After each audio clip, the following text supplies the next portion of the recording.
Assalamualaikum warahmatullahi wabarakatuh. Salam sejahtera buat ketorang semua. Bersaudara Maluku Utara dimanapun kamu berada. Pada video kali ini kami ingin bercerita tentang pajak kendaraan bermotor atau PKB Provinsi Maluku Utara. Kami akan memberikan gambaran menyeluruh tentang data kendaraan dan penerimaan pajak di Provinsi Maluku Utara. Data yang kami gunakan bersumber dari data resmi BPS dan Samsat Maluku Utara. Kami akan membahas beberapa poin penting. 1. Data kendaraan bermotor. Kita akan melihat jumlah dan jenis kendaraan di Maluku Utara. Kedua, dominasi sepeda motor. Analisis ini akan berfokus pada pertumbuhan kendaraan roda 2 yang sangat dominan. Ketiga, potensi dan realisasi PKB atau pajak kendaraan bermotor. Kami akan membandingkan potensi penerimaan pajak dengan realisasi yang ada, serta mencari tahu penyebab kesenjangan tersebut. Keempat, proyeksi masa depan. Kami akan melihat proyeksi penerimaan untuk tahun 2025 dan langkah-langkah strategis yang dapat diambil untuk meningkatkan pendapatan daerah. Baik, mari kita memulai dengan membahas data kendaraan bermotor di Maluku Utara. Saat ini, ketorang bisa melihat adanya dominasi yang jelas dari satu jenis kendaraan, yaitu sepeda motor. Menurut data BPS, kendaraan bermotor didefinisikan sebagai semua kendaraan yang bermesin untuk mengangkut orang atau barang di jalan raya, tidak termasuk kendaraan TNI atau Polri dan korps diplomatik. Angka detailnya bisa kamu orang temukan dalam publikasi BPS Maluku Utara dalam angka 2023 sampai 2025. Sepeda motor mendominasi, hampir mencakup sekitar 90% dari total kendaraan yang ada di Maluku Utara saat ini. Pertumbuhannya sangat pesat. Pada tahun 2023, ada 296.160 unit sepeda motor yang terdaftar. Jumlah ini melonjak signifikan mencapai 339.711 unit di tahun 2024. Itu berarti ada penambahan 43.551 unit atau mengalami kenaikan sebesar 14,7% dalam satu tahun. Data ini menunjukkan betapa cepatnya populasi sepeda motor bertambah di Maluku Utara.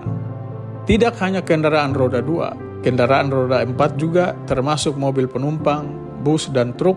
Data menunjukkan pertumbuhan yang stabil. Pada tahun 2023, tercatat ada 49.078 unit.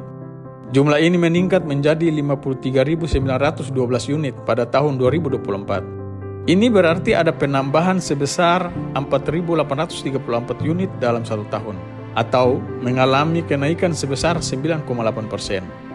Sekarang, mari kita lihat perbandingan pertumbuhan antara kendaraan roda 2 dan roda 4. Seperti yang terlihat pada grafik, pertambahan unit kendaraan roda 2 jauh lebih tinggi dibandingkan dengan roda 4. Jumlah penambahan unit sepeda motor dari tahun 2023 ke 2024 mencapai 43.551 unit. Sedangkan penambahan unit kendaraan roda 4 hanya 4.834 unit. Grafik ini secara visual menunjukkan bahwa meskipun keduanya tumbuh, namun dominasi pertumbuhan sepeda motor sangat signifikan. Dan ini memiliki implikasi besar terhadap potensi penerimaan pajak Maluku Utara. Sekarang, mari ketorang lihat bagaimana potensi pendapatan dari pajak kendaraan bermotor atau PKB ini berdasarkan data Samsat Maluku Utara dari Januari hingga April 2025. Total penerimaan pajak kendaraan bermotor mencapai sekitar 60,4 miliar yang bersumber dari 36.347 unit kendaraan. Kendaraan roda 2 menyumbang sekitar 30,3 miliar dari 30.351 unit dengan rata-rata pajak sekitar Rp998.000 per unit. Sementara kendaraan roda 4 menyumbang 29,74 miliar dari 5.996 unit dengan rata-rata pajak sekitar 4,96 juta per unit. Dengan asumsi menggunakan rata-rata tarif pajak ini, ketorang bisa mengestimasi potensi pajak kendaraan bermotor berdasarkan jumlah kendaraan yang terdaftar di BPS. Pada tahun 2023, potensi pajak kendaraan bermotor diperkirakan mencapai 539,4 miliar. Angka ini meningkat menjadi 606,2 miliar pada tahun 2024. Ini adalah jumlah yang sangat besar. Angka ini menunjukkan potensi penerimaan yang sangat signifikan jika semua kendaraan di Maluku Utara membayar pajak sesuai estimasi rata-rata. Namun, di lapangan ada kesenjangan yang signifikan antara potensi dan realisasi. Pada tahun 2024, realisasi pajak kendaraan bermotor hanya mencapai 87,6 miliar. Jumlah ini hanya sekitar 14% dari potensi yang ada. Kesenjangan ini disebabkan oleh beberapa faktor. Pertama, kendaraan belum atau bukan wajib bayar. Banyak kendaraan yang terdata tetapi tidak aktif.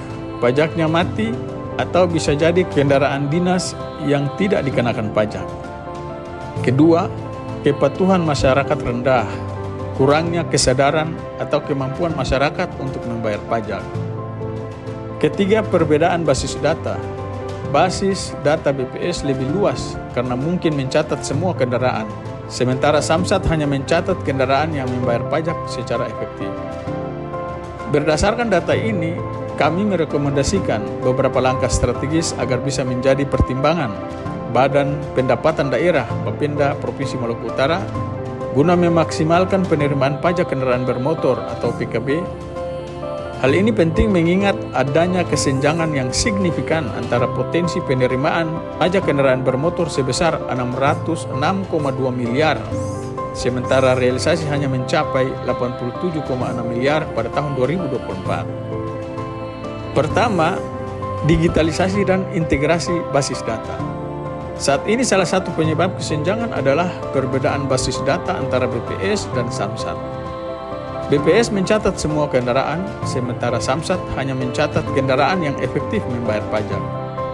Untuk mengatasi hal ini, Bapenda Maluku Utara perlu A.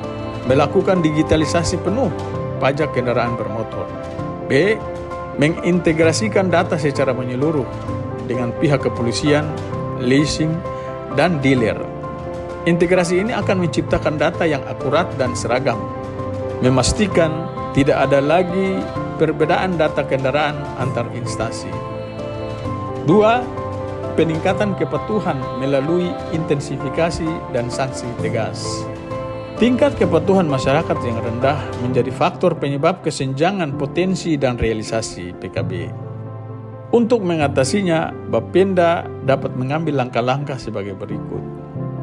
A. Menerapkan sanksi tegas bagi pemilik kendaraan yang menunggak pajak. B. Mengintensifkan operasi penagihan tunggakan dan razia rutin untuk menjaring kendaraan yang mati pajak. C. Memberikan insentif seperti diskon denda atau program pemutihan. D.